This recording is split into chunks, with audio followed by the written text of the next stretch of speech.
이번에도 매우 중요한 사건들 몇 가지 여러분들께 분석해 드리도록 하겠습니다. 먼저 어제 오늘 이어서 민주당에서는 이제 월성 원전에서 이 방사능이 유출됐다, 이 얘기를 가지고 공론화시키고 있어요. 이 공론화시킨다는 얘기는 결국 뭡니까? 이 감사원에 책임을 묻겠다는 거 아니겠어요? 이 월성 원전에서 방사능이 유출돼서 주민들의 건강에 심대한 영향이 있는데도 불구하고 이런 것 감사 안 하고 엉뚱한 것 감사했다는 것이죠. 그래서 경제성 조작 이런 거나 감사를 해가지고 여권을 몰아붙이려는 최재형 감사는 근본적으로 잘못이 됐다. 그리고 이 잘못된 결론을 가지고 수사하는 윤석열 총장 마찬가지로 잘못됐다. 이런 여론을 만들기 위해서 지금 방사능 문제를 말이죠. 이건 과학적인 측면에서 다뤄야 되는 거 아니겠어요? 그러나 정치적인 이슈로 다루려고 하다가 지금 된소리를 맞고 있습니다. 바로 이 월성 원전 그야말로 폐쇄와 관련해서도 상당한 지금 의심을 받고 있고 피의자로 이제 수사를 받아야 되는 한수원의 이 정재훈 사장이 오늘 어제 전격적으로 페이스북에 글을 올려가지고 이거는 가짜뉴스다, 잘못된 것이다, 강력히 반발하고 나섰어요. 그러니까 쉽게 얘기해서 지금 현재 정권 말에 돌입한 거나 마찬가지고 레임덕 현상이 굉장히 심화되고 있는 상황 아니겠습니까? 그래서 이제는 이 정재훈 사장도 살 길을 찾아 나선 것이 아닌가, 이런 해석이 가능하고요. 그 다음에는 진리에 근접한 진실대로, 즉 팩트에 맞춰서 이제 국민들에게 고지해야 되겠다. 그래야 이 월성 원전 사건이 정치화되지 않고 제대로 뭐 폐쇄가 잘 됐든 잘못됐든 간에 이미 엎질러진 물이니까 이 사실 그대로 얘기했다고 하는 진리 추구의 그러한 정신 때문에 이렇게 반박한 것이 아닌가 하는 생각이 드는데요. 여러분들, 이 정재훈 사장이 얘기하게 된 것은 결국 뭐냐면 방사능 물질 검출되지 않았다는 겁니다. 일각의 방사능 우려에 대해서 팩트와 과학적 사실에 기반해 원칙대로 대응하라, 이렇게 한수원 직원들한테 지시를 했어요. 그러니까 오늘 월성에 있는 원자력 본부를 찾아갔습니다. 그리고 한수원 노조도 성명서를 냈습니다. 여당이 검찰의 월성 1호기 경제성 조작 의혹 수사를 피하기 위해서 정치적 물타기를 하는 것이다, 이렇게 비판하고 있어요. 참고적으로 여러분들, 왜 민주당에서 이렇게 들고 나왔느냐? 지난 7일 날 경북 지역에 방송된 MBC 보도 때문입니다. 이 MBC가 없애버려야 되는 거 아니겠어요? MBC는 한수원 자체 조사 결과 이 보도 내용입니다. 2019년 4월 월성 원전 부진의 10여 곳의 지하수에서 3중 수소가 검출됐다.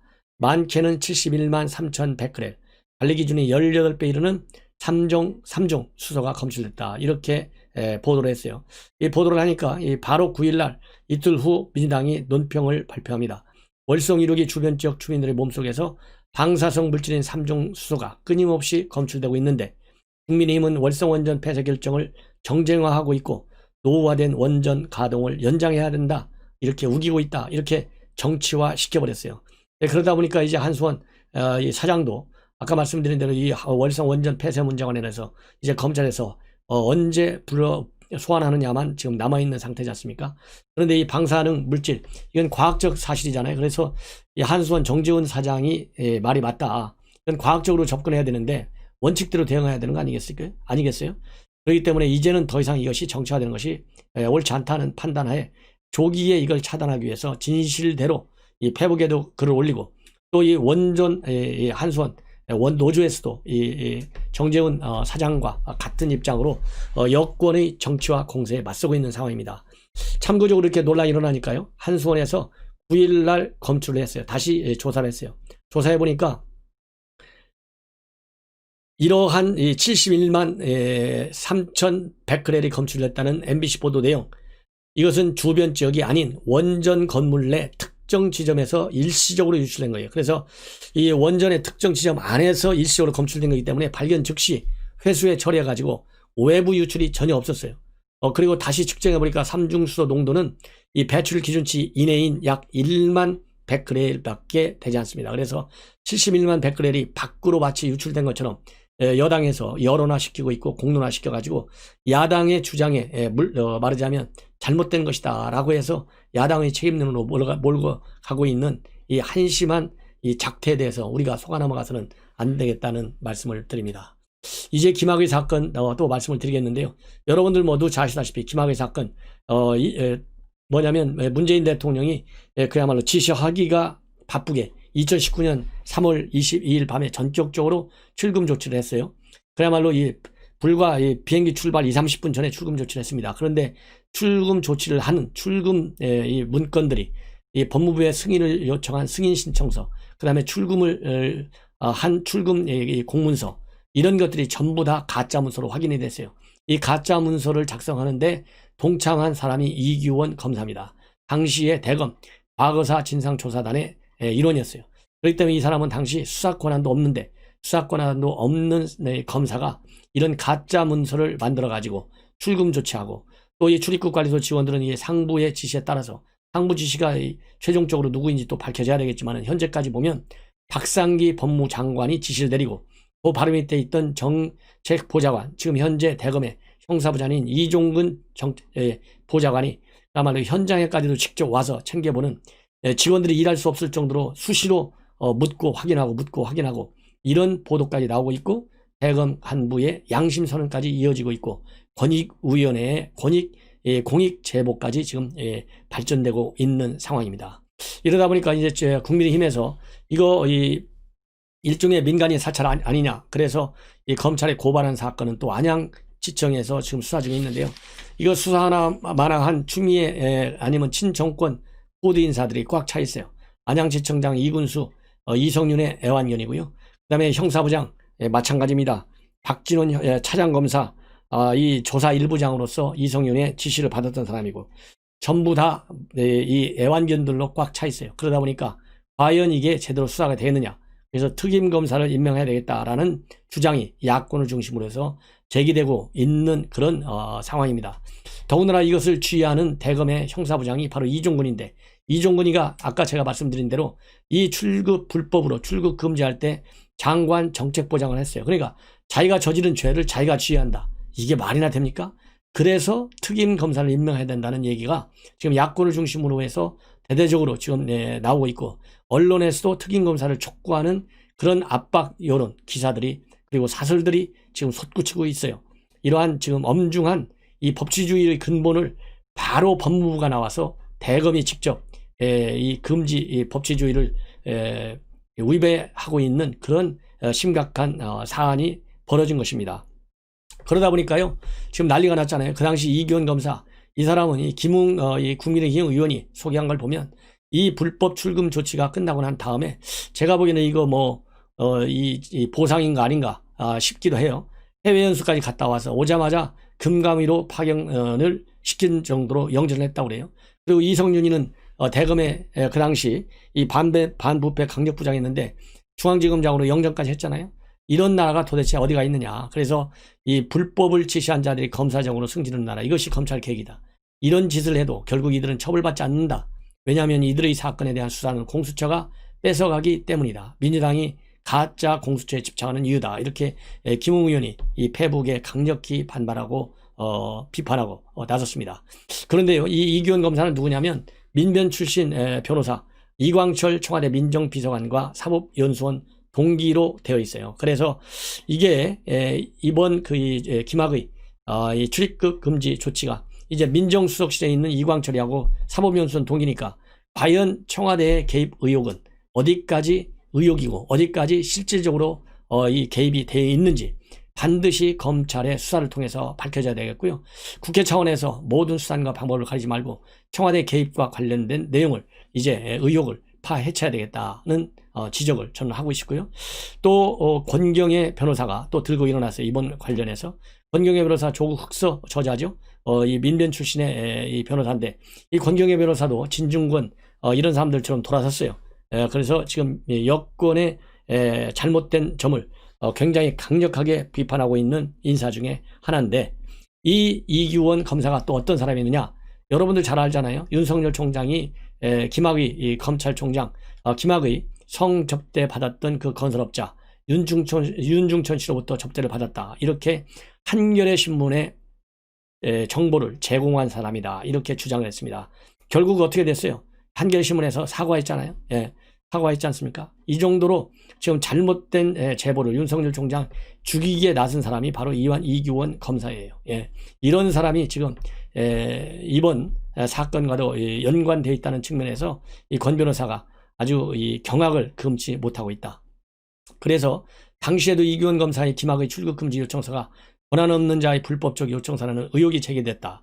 김학의도 수사하지 않는 제 식구 감싸기 악의 집단 검찰을 개혁한다는 여론에 밀려가지고 묻혀가지고 이게 흐지부지 됐었는데, 검찰의 악의 집단으로 만들어야 대중의 공분을 불러일으키고 검찰을 무력화시키는 검찰 개혁의 입법이 가능했기 때문에 이렇게 걸음걸음마다 조작하고 또 불법을 벌였던 것이다. 그러면서 이 권경의 변호사 주장은 문재인 대통령의 제1의 약속, 치적을 만들어내기 위해서 장막 뒤에서 벌인 모든 음모와 음모론 유포와 조작과 불법이 낱낱이 드러나는 날이 오기를 기다린다. 이렇게 발표를 하고 있습니다. 그래서 이 김학의 사건과 관련해서 이제 논란이 커지니까요, 추미애 법무부가 입장문을 또 문자 메시지를 보냈어요. 이거 뭐 다 핑계대고 변명하는 거지 않습니까? 그 당시 급박하도 불가피한 사정이 있었다. 이렇게 했는데, 아니 그러면 급박하고 불가피하면 불법이 정당화되는 겁니까? 급할수록 돌아가라고 그러잖아요. 아무리 급박하더라도 정당한 민주적, 합법적, 법이 정하고 있는 절차 규정을 다 지켰어야죠. 이 급박하다고 해서 이번 불법 출금이 정당화될 수 있나요? 이게 법무부 장관이요, 비법률적으로 접근하고 있어요. 이럴 때는 항상 윤석열 총장 징계도 비법률적으로 정치적으로 접근하다가 실패한 거 아니겠어요? 그러면서 문자 메시지에 뭐라고 돼 있냐면, 긴급 출국 금지 및 사후 승인을 요청한 과거사 진상조사단 소속 검사, 이게 이기훈 검사예요. 다 신문에 나왔어요. 서울 동부지방검찰청 검사 직무대리 발령을 받은 수사기관에 해당된다. 따라서 내사 번호를 부여해서 긴급 출국금지 요청을 할 만한 권한을 가지고 있다 되어 있는데, 문제는 이거를 정상적인 내사 번호를 부여한 것이 아니고 과거에 이 무혐의 처분된 이 번호를 가지고서 썼던 것이고, 또 동부지검에다가는 또 가짜 내사 번호를 만들어 가지고 출금시켰다. 이것이 문제가 되지 않습니까? 그래서 이 법무부 추미애의 이런 이 입장은 우리가 이해할 수 없다. 그러면서 당시는 중대한 혐의를 받고 있던 전직 고위 공무원이 심야에 국외 도피를 목전에 둔 급박하고도 불가피한 사정을 고려할 필요성이 있다. 출입국관리법 제4조의 6 수사기관은 긴급 출국 금지를 요청할 수 있다고 규정한다고 되어 있다. 이렇게 근거를 대면서까지 합법이라고 옹호하고 있고 이 강변을 하고 있어요. 그러면서 법무부는 수원지검 한양지척의 관련 사건이 수사 중에 있어 구체적으로 설명드리기 어려움을 양해 바란다 라고 되어 있는데요. 지금 법조계에서는 그 당시 김학의 차관 출국금지 요청 대상이 되려면 피의자 신분이어야 되는데 피의자 신분도 아니에요. 입건된 상태도 아니에요. 순수한 민간인이에요. 그래서 민간인을 상대로 불법 체포한 것이다. 이런 법조계의 반란이 지금 커지고 있습니다.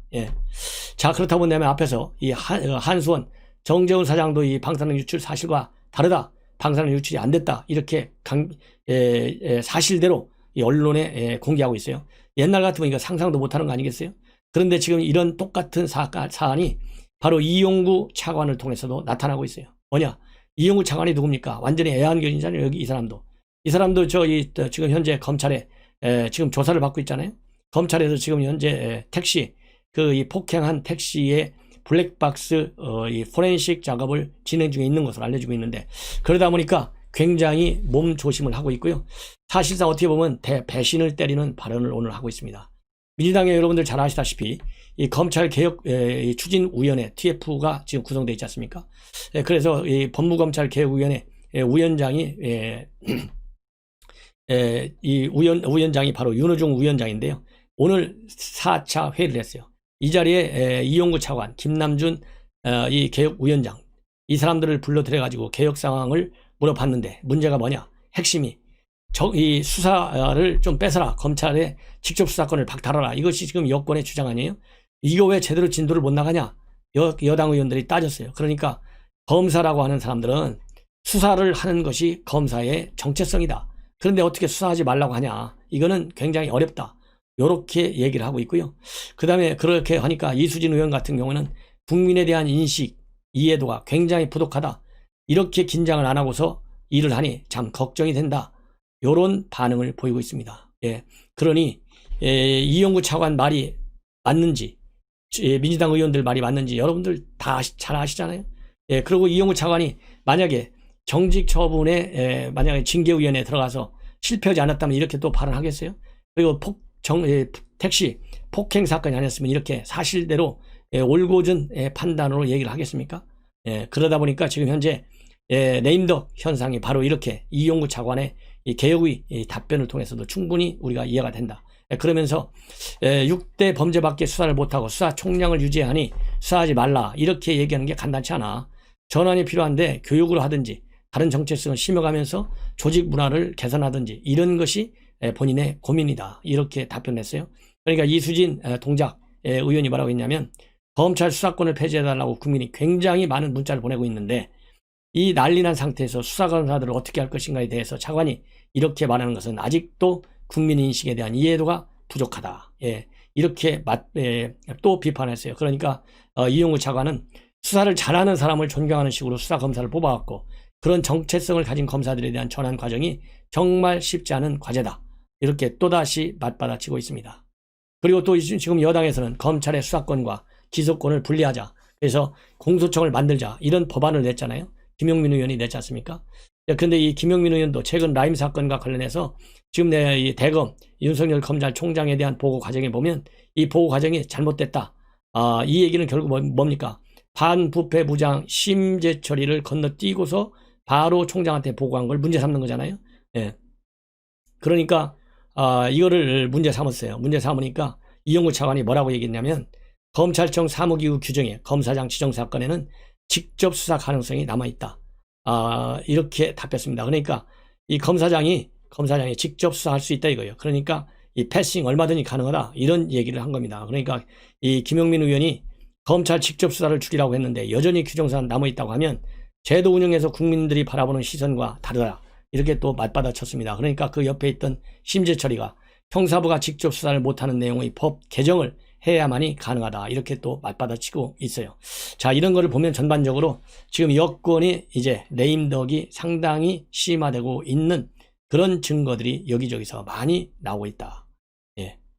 그리고 남부지검에 있는 증권범죄합동수사단 이것이 폐지돼 가지고 제대로 이 금융범죄에 대한 수사가 안 이루어지고 있다. 여러분들께 이 말씀을 드렸지 않습니까? 그러다 보니까 이 변호사, 이 법조계에서도 마찬가지로 굉장히 중대한 시행착오를 지금 겪고 있다. 그래서 합수단을 해체해서 하다 보니까 증권범죄 수사의 전문성이 굉장히 떨어지고 있고 또 그러다 보니까 이 증권범죄 그야말로 잡기가 굉장히 어렵다. 이것을 해체한 것은 농구 시합에 축구나 체조 선수들도 뛰라고 하는 거나 똑같다.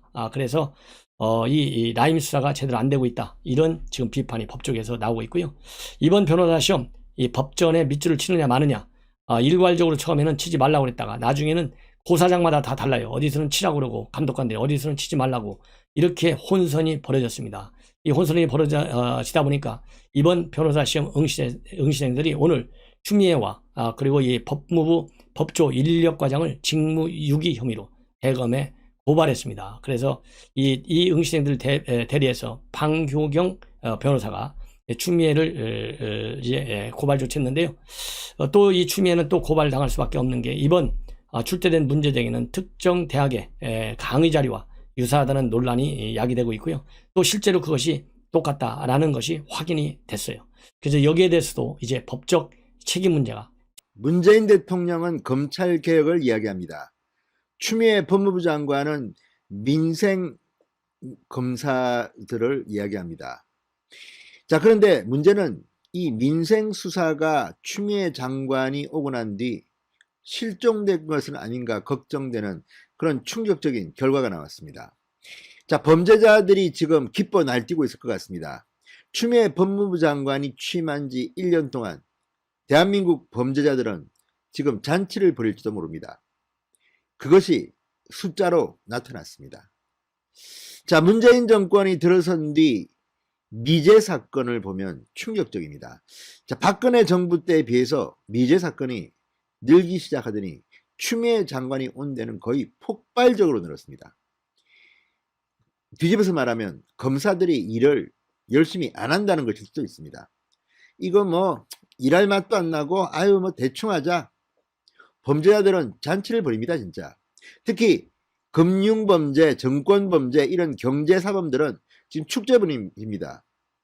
자, 추미애 장관이 오자마자 한 게 뭡니까? 여의도 저승사자라고 불리는 이 서울 남부지검의 합수단을 폐지해버렸습니다. 정권범죄 합동수사단을 없애버린 겁니다. 이것 때문에 지금 라임 사건 수사 엉망이 됐습니다. 진도도 안 나갑니다. 자, 피해자인 국민들은 고통을 받고 있는데 범인은 잡을 생각도 못하고, 아니 전문성이 너무나 떨어집니다. 무엇보다도 이 미제 사건 숫자를 보면 정말 충격 그 자체입니다. 어떻게 장관 한 명 바뀌었는데 이렇게 미제 사건이 늘어났습니까? 자, 추미애 장관 오자마자 이 검사 인사를 통해서 칼춤을 휘둘렀습니다. 여기 보내고 저기 보내고 검찰 구조 조정한다면서 뭐 이거 없애고 저거 없애고. 자, 그러다 보니까 결과는 충격적으로 나왔습니다. 자, 우리가 과정도 중요하지만 결과가 중요합니다. 자, 여러분, 검찰이 지난해 제때 처리하지 못한 미제 사건이 얼마나 많이 늘은 줄 아십니까? 2019년보다 2020년에는 무려 36%나 급증한 그런 충격적인 결과가 나왔습니다. 이거 어떻게 해명할 겁니까? 자, 코로나19 사태로 뭐 수사 일정에 차질이 빚었다. 뭐 변명할 거는 많겠습니다만 그것 때문에 이렇게 많이 늘었겠습니까? 추미애 장관, 정말 추미애 장관 꼴 보기 싫어서 검사들이 일 안 했는지도 모르겠습니다. 하도 인사를 자주 하고 하면서 칼춤 인사, 전문성이고 뭐고 수시로 바꿉니다. 뒤집어버리고 청와대 수사한 사람들 전부 다 수사팀 해체시켜버리는 수준으로 인사를 합니다. 야, 조국 전 장관 수사했지? 당신 통영으로 가. 당신 부산으로 가. 당신 청와대 수사했지? 제주도로 가. 이런 식으로 마구잡이로 수사를 하고 또 검찰개혁이란 미명하에 현실과 동떨어진 그런 일을 한 것은 없는지 추미애 장관은 반성해야 할 겁니다. 자, 이거는 어디까지나 수치입니다. 결과 이 충격적인 보고서를 보면 얼마나 추미애 장관이 온 뒤 검찰 일할 맛이 안 났는지 이런 생각까지 하게 됩니다. 이렇게 미제 사건이 급증한다는 것은 참으로 충격적입니다. 검사들이 아유 정말 일할 맛이 안 난다고 생각한 것 같습니다. 자, 이 대형 사건, 예컨대 채널A 사건, 검은유착 의혹 사건, 뭐 열 몇 명, 15명 이렇게 막 집중적으로 투입해서 막 넉 달 동안 굴립니다. 결과가 뭡니까? 실무 책임자인 정진웅 당시 서울중앙지검 형사 1부장 독직 폭행으로 재판받고 있습니다. 한동훈 검사장은 엮지도 못했습니다. 공소장 이름도 못 냈습니다. 이런 사건에 이렇게 많은 검사를 투입해서 이렇게 돌렸습니다. 왜? 윤석열 측근 한동훈을 쳐야 되니까. 이런 식의 운영. 자, 인사권은 장관에게 있습니다. 인사권과 예산권을 쥐고 있는 검찰국장이 지금 심재철입니다. 자, 검사들이 일한 맛이 나겠습니까? 일을 해야지 됩니다. 그러면 인사권과 예산권을 적절히 배분해서 일할 수 있는 분위기를 만들고 범죄자들을 잡아들이고 국민들 행복하게 만들어줘야 되는 거 아닙니까? 그런데 결과로만 보면 미제 사건이 이렇게 많았다는 것은 검사들이 태업을 한 것 같습니다. 태업. 파업까지는 아니지만 일할 맛이 안 난 것 같습니다. 물론 이유는 많겠죠. 추미애 장관도 변명하려면 많겠죠. 그러나 결과만 가지고 보면 이런 상상을 하지 않을 수가 없습니다. 자, 김도읍 의원이 오늘 법무부로부터 제출받은 자료를 보면요. 2020년 전국 검찰청의 미제 사건이 모두 놀라지 마십시오. 92,869건입니다. 92,869건. 2019년의 68,092건보다 36.4% 증가했습니다. 자, 박근혜 정부 때 2016년에 42,680건이었습니다. 미제 사건이. 그리고 문재인 대통령이 취임하는 2017년 49,009건으로 늡니다. 조금 늘었습니다. 자, 문재인 대통령의 집권 2년차 2018년 55,931건. 그런데 2019년에는 68,092건, 2020년에는 92,869건. 그러니까 박근혜 정부 마지막 해 2016년 42,680건이 작년에는 92,869건. 그러니까 2배 이상 는 겁니다. 문재인 대통령 창피한 줄 아십시오. 자, 그리고 지금 고소고발도 추미애 장관 말기쯤 오면 막 폭증합니다. 폭증. 마구 고소고발. 왜 이렇게 대한민국이 변했습니까? 참으로 기이합니다. 지난해 전가폭은 미제 사건 전가폭은 정말 두드러집니다. 자, 검찰 캐비넷 속에서 잠자고 있는 장기 미제 사건의 전가세는 더욱 가파릅니다. 고소 고발장이 접수된 지 3개월을 초과한 미제 사건은 지난해 6,315건입니다. 2019년의 4,248건보다 무려 48.7%가 늘었습니다. 폭증한 겁니다. 6개월 초과 미제 사건은 같은 기간 3,255건에서 4,693건으로 44.2%나 늘었습니다.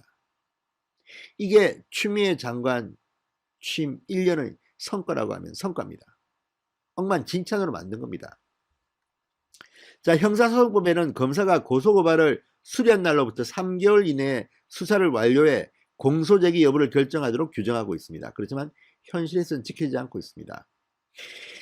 자, 어쨌든 코로나19 사태로 소환조사를 최소화하는 등 수사 일정에 차질이 생긴 영향이 가장 크다고 검찰 관계자는 항변하고 있습니다. 그러나 민생검찰을 강조했던 취임 당시 추미애 장관이 민생검찰을 강조했는데 지금 어떻게 했습니까? 민생수사 개판이 됐습니다. 자, 지난해 윤석열 때려잡기, 검찰 힘 빼기 뭐 이렇게 하다 보니까 검사들이 일할 맛이 안 난 것 아닌가 이런 생각이 듭니다. 자, 이 검찰은 보통 연말에 미제 사건을 집중 처리하는 경향이 있다고 합니다. 그런데 지난해 경우는 윤석열 총장 징계라는 화두가 오르면서 검사들이 그냥 멍하니 있었습니다. 뿐만 아니라 검단이라고 할 만큼 헌정 사상 가장 큰 규모의 검단이 있었습니다. 이런 걸 보면 검찰 조직 분위기가 지금 뒤숭숭해져 가지고 추미애 원안들은 엉망이 됐습니다. 무엇보다도 이 범죄자들이 지금 박수를 치고 난리가 났을 것 같습니다. 예를 들어서 추미애 장관 취임하자마자 정권범죄 합동수사단 해체해버렸습니다. 그러다 보니까 지금 뭐 이런 금융범죄, 정권범죄 완전히 막 개판됐습니다. 자, 라임 사태의 피해자를 대리하는 김정철 변호사 중앙일보에 통해서 이렇게 말했습니다. 추미애 장관이 지난해 1월 검찰개혁을 하겠다며 서울 남부지검에 설치되어 있던 합수단을 폐지한 결과 검찰의 정권범죄 수사 동력이 크게 떨어졌고 라임 수사는 진척이 더디다는 겁니다. 지금 라임 사태 피해자들 눈물을 흘리고 있습니다. 피해만 1조 6천억 원 뭐 어마어마합니다. 피해자만 4,000명, 5,000명. 그런데 지금 이 라임 사태 피해자들은 그냥 검사들 보고 넋이 빠졌습니다. 왜 수사를 저렇게 하지? 왜 저렇게 진도가 안 나가지? 기가 막힙니다. 자, 이런 걸 보면 추미애 장관이 와서 범죄자들만 신났습니다. 범죄자들만. 뭐 난리 나지 않았겠습니까? 이렇게 우리가 범죄를 저질러도 검사들이 힘을 못 쓰네. 특히 금융범죄는 지금 난리가 났습니다. 점점 더 범행이 대담해지고 있다고 합니다. 자, 전문 역량이 있는 검사들이 남부지검과 서울중앙지검 등으로 흩어진 탓에 집중수사가 불가능했다. 범인들은 전문성을 갖춘 대규모 변호인단을 꾸려 대응하는데 이들을 상대하는 검찰은 보잘것이 없다. 이렇게 말합니다. 자, 농구 경기를 한다고 치면 범죄자들은 최고의 농구 선수들을 골라보내는데 검찰은 같은 운동선수라면서 축구, 뭐 체조, 양궁 선수를 출전시키고 있다. 이런 꼴이다. 이렇게 비판합니다. 자, 이 검사의 전문성 이런 거 추미애 장관 신경 안 쓰는 것 같습니다. 라임 옵티머스 사건 이런 것들이 권력의 실세들과 얽혀 있다고 이런 의혹을 받고 있기 때문에 그런 겁니까? 아예 수사를 망치려고 방해하려고 작정한 것이 아니라면 이렇게 할 수가 없는 겁니다. 다 떠나서 추미애 장관은 이 충격적인 수치, 미제 사건의 이 폭증을 보고 정말 사과해야 되지 않겠습니까? 아니, 문재인 대통령이 사과해야 됩니다. 민생검찰은 어디로 갔습니까? 아니, 뭐 수사 제대로 안 하는 것 같습니다. 이제 아주 뭐 추미애 꼴 보기 싫어서 수사 안 한다 이런 말이 나오는지는 모르겠으나 결과만 가지고 보면 추미애 장관 1년은 검사들이 일 안 하고 놀았다 이렇게 생각할 수도 있을 만큼 성적이 형편없습니다. 신성호의 융단 폭격이었습니다. 여러분 감사합니다.